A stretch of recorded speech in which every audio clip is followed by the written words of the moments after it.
ஏன் புருஷனை பத்தி எனக்கு தெரியாதா? ஏன் கிட்டே அவரை பத்தி தப்பா பேசுற? என்ன நினைச்சு பேசிட்டு இருக்க? இந்த ஊர்ல யார்கிட்ட வேணாலும் போய் கேளு, ஒருத்தர் கூட ஏன் புருஷனை பத்தி தப்பா சொல்ல மாட்டாங்க. முதல்ல இருந்து வெளிய போ. சொல்லுங்க, கொஞ்சம் கேளுங்க, கொஞ்சம் பொறுமையா இருங்கக்கா. நானும் பொறுமையா இருக்கலாம்னு பார்த்தா உன் இஷ்டத்துக்கு வாய் விட்டுட்டு இருக்க. நீங்க வேற ஏதோ பிளான் பண்ணிட்டு வந்து இங்க டிராமா போட்டுட்டு இருக்கீங்க. எங்க அப்பாவுக்கு நாங்க மட்டும்தான் பிள்ளைங்க. அவருக்கு இன்னொரு ஃபேமிலியும் கிடையாது, ஒரு மனக்கட்டியும் கிடையாது.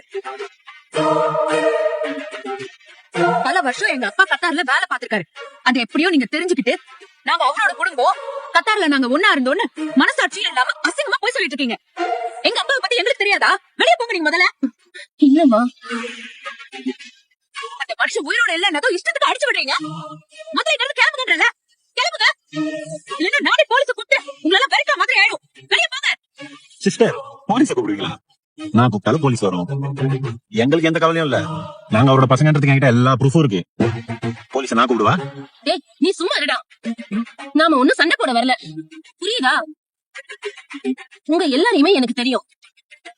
கங்கா, காவேரி, யமுனா, கடைசி பொண்ணு பேரு நர்மதா. எங்க அந்த பொண்ணு காணோம்?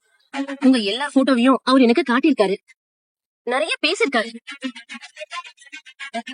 உங்களையும் நான் போட்டோல தாங்க பாத்திருக்கேன். கூடிய சீக்கிரம் எங்களை இங்க கூட்டிட்டு வந்து உங்களை அறிமுகப்படுத்தி வைக்கிறேன்னு அவரு சொன்னாரு. நீ என் பொறுமையை சோதிக்கிற. எங்களை பத்தி யார்கிட்டயோ கேட்டு தெரிஞ்சுக்கிட்டு வந்து நாடகம் போடுறியா? ஏய், வெளியே போடி.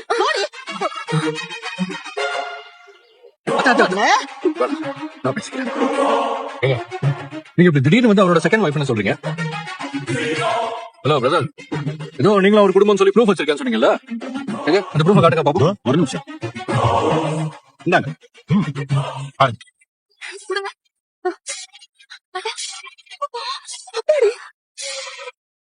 ஏய்,